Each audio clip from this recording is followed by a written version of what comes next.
Good morning friends. आज हम most expected असर्जन reasoning के क्वेश्चन जो सीबीएसई बोर्ड में 10th क्लास में कई बार मल्टीपल टाइम रिपीट हुए उनको कंप्लीट करने वाले हैं। इसमें से कुछ प्रोटोकॉल से रिलेटेड है और कुछ अदर्स हैं। पहले स्पेशली हम फोकस करेंगे प्रोटोकॉल से रिलेटेड, क्योंकि प्रोटोकॉल से रिलेटेड जो असर्जन रीजनिंग क्वेश्चन है इनसे ही मल्टीपल टाइम एमसीक्यूज पूछे जाते हैं। तो एमसीक्यूज पर फोकस करते हुए असर्जन रीजनिंग यानी हम जो स्टार्टिंग के 10 एमसीक्यूज और 2 असर्जन रीजनिंग के क्वेश्चन आते हैं, यानी 12 से 14 नंबर को टारगेट करते हुए हम इस आज के पूरे लेक्चर को कंप्लीट करने वाले।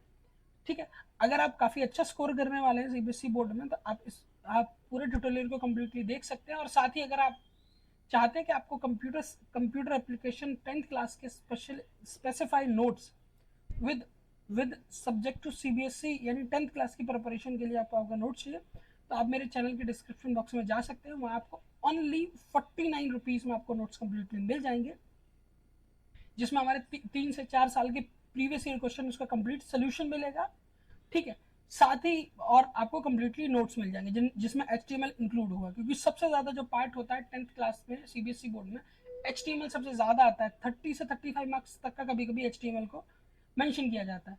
ठीक है, तो चलिए स्टार्ट करते हैं आज की क्लास को, जिसमें हम पढ़ने वाले हैं अचरज रीजनिंग के क्वेश्चन, ऐसे क्वेश्चन जो multiple time most of the time repeat किए गए हैं। ठीक है, तो चलिए आगे बढ़ते हैं। बायो मेरा आप देख सकते हैं। सबसे पहले हम बढ़ते हैं अपने फर्स्ट अचरज रीजनिंग क्वेश्चन की ओर। ठीक है, जैसे कि आप देख रहे हैं ये ओल्ड ईयर क्वेश्चन है जो 2024 में सेट 4 में पूछा गया था।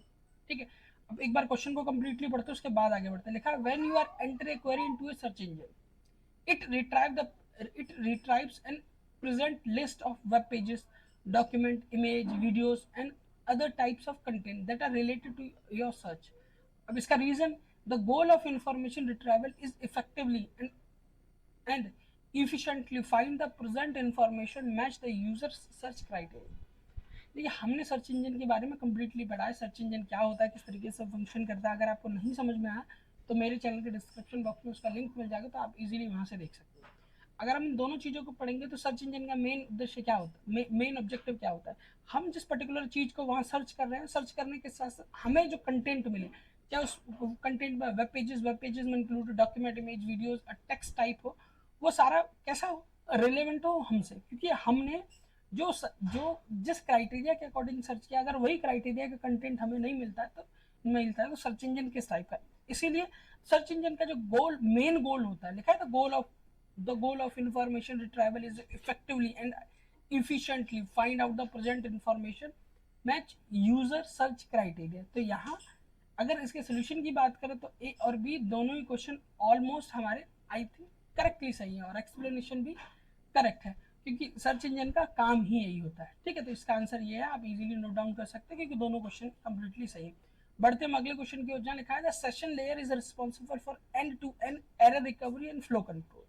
Reason the transport reason the transport layer provide the reliability data transfer using protocol like TCP।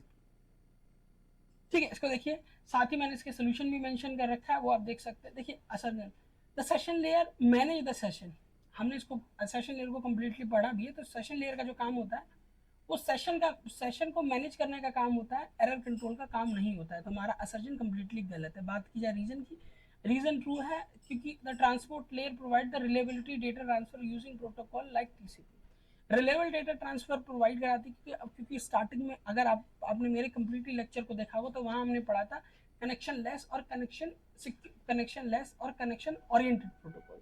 तो हमारा टीसीपी कनेक्शन ओरिएंटेड प्रोटोकॉल होता है। जब भी डेटा को ट्रांसफर किया जाता है तब ये तब ये कनेक्शन स्टेब्लिश करता है, इसीलिए डेटा ट्रांसफर काफी रिलेबल होता है। ठीक है, तो इसका भी करेक्ट एक्सप्लेनेशन आपको वीडियो में दिख रहा है, तो यहाँ से आप कंप्लीटली नोट डाउन करते हैं। बढ़ते हम अगले क्वेश्चन की ओर। ठीक है, एक बार और मैं इंश्योर करना चाहूंगा, ये सारे जो क्वेश्चन है काफी टाइम रिपीट किए गए हैं मल्टीपल एग्जाम में। 2015 से लेकर 2025 तक की बात करें, काफी टाइम मल्टीपल टाइम रिपीट किए गए। ठीक है, बढ़ते हैं अगले क्वेश्चन की ओर। जिस क्वेश्चन अगले क्वेश्चन की ओर, इसको कंप्लीटली रीड आउट करते हैं, फिर इसके सोल्यूशन की ओर बढ़ते हैं। Sorry, the transmission control protocol TCP ensure reliable data transfer between the two device over the internet. Correct, sorry आगे बढ़ते हैं। Reason, TCP use acknowledgement retransmission and resequencing to ensure the error free communication. ठीक है, थोड़ा time लीजिए और देखिए इसका सोल्यूशन आपको आता है या नहीं आता। अगर आता है तो आप मेरे चैनल के कमेंट बॉक्स में कमेंट कर सकते हैं इन दोनों ए बी सी डी क्या इसका आंसर हो। बट अगर नहीं आता है तो इसका सोल्यूशन की ओर हम बढ़ते हैं, जहाँ सोल्यूशन हम कंप्लीटली एक बार देख लेते हैं। देखिए ऑप्शन ए इसका करेक्ट आंसर है, जिसमें लिखा है बोथ ए और B true, R is correct explanation of A. क्योंकि इस क्वेश्चन को हमने इससे पहले वाले जो क्वेश्चन, इस क्वेश्चन को का आंसर इससे पहले वाले क्वेश्चन से काफी हद तक मैच करता है। टीसीपी एक रिलायबल कनेक्शन ओरिएंटेड प्रोटोकॉल होती है, जहां मैंने बताया था कनेक्शन को स्टेब्लिश किया जाता है, उसके बाद डेटा ट्रांसफर किया जाता है। उसके बाद बात की जाए it ensure reliable communication. Reliable communication का मतलब भरोसे वाला ऐसा कम्युनिकेशन जहाँ डेटा लॉस होने के चांसेस बिल्कुल कम होते हैं। लाइक एक्नॉलेजमेंट, यानी डेटा अगर डेटा सेंडर से रिसीवर के पास जाएगा तो रिसीवर उसको एक्नॉलेजमेंट देगा, अगर नहीं देता तो रीट्रांसमिशन स्टार्ट हो जाएगा। कि अगर एक्नॉलेजमेंट नहीं आता इस कंडीशन में सेंडर को लगता है जो पैकेट है वो लॉस हो चुका है। पहले हम इसको कंप्लीटली रीड आउट करते हैं। Ensure the reliable communication by using the technique like acknowledgement, sequencing of packets and retransmission of lost packet, all which are accurately described in the reason। यानी दोनों ठीक है, दोनों का क्या मोटिव एजेंडा है वो मैंने कंप्लीटली आपको बता दिया। पढ़ते हैं हम अगले क्वेश्चन की। ठीक है, computer virus can replicate itself and spread to other files or system without the user acknowledgement. The reason a computer virus is type of hardware that protect the system of the malware। ठीक है, अब computer virus क्या करते हैं इससे computer virus से related, इससे पहले आपको मेरे चैनल के डिस्क्रिप्शन बॉक्स में 2 वीडियोस कंप्यूटर वायरस से रिलेटेड मिल जाएंगी।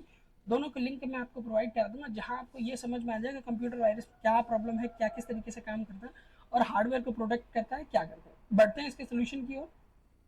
ठीक है, देखा assertion is true, computer virus malicious program that replicate and spread without user knowledge.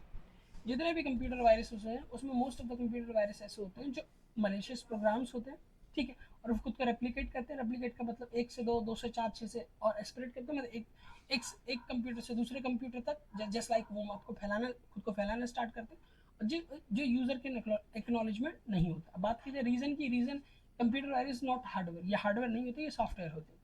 It is a type of malicious software, also virus harm they do not protect. मतलब computer virus का main objective होता है software hardware दोनों को harm पहुंचाना, ये computer को protect नहीं करते। ये जो कंप्लीटली हमने 4 एमसीक्यू पढ़े, ये 4 एमसीक्यू मोस्ट रिपीटेड क्वेश्चन है, हर बार सीबीएसई कभी ना कभी इन एग्जाम इनको किसी न किसी एग्जाम में पूछा गया है, तो इसका कंप्लीट कर सकते हैं। साथ ही अगर आप सीबीएसई बोर्ड क्लास 9th के कंप्लीटली नोट्स चाहते हैं, सॉरी क्लास 10th के कंप्लीटली नोट्स चाहते हैं, जिससे कि आप अपने एग्जाम में 45 टू 50 मार्क्स इजीली स्कोर कर सकते हैं उन नोट्स के बेसिस पे, जिसमें हमने पीडीएफ को इंक्लूड किया। पीडीएफ को इंक्लूड करने के साथ साथ प्रीवियसली 10 ईयर्स के पीवाई की इसको भी कंप्लीट किया है, जिससे कि आपको किसी तरह की कोई प्रॉब्लम नहीं होगी।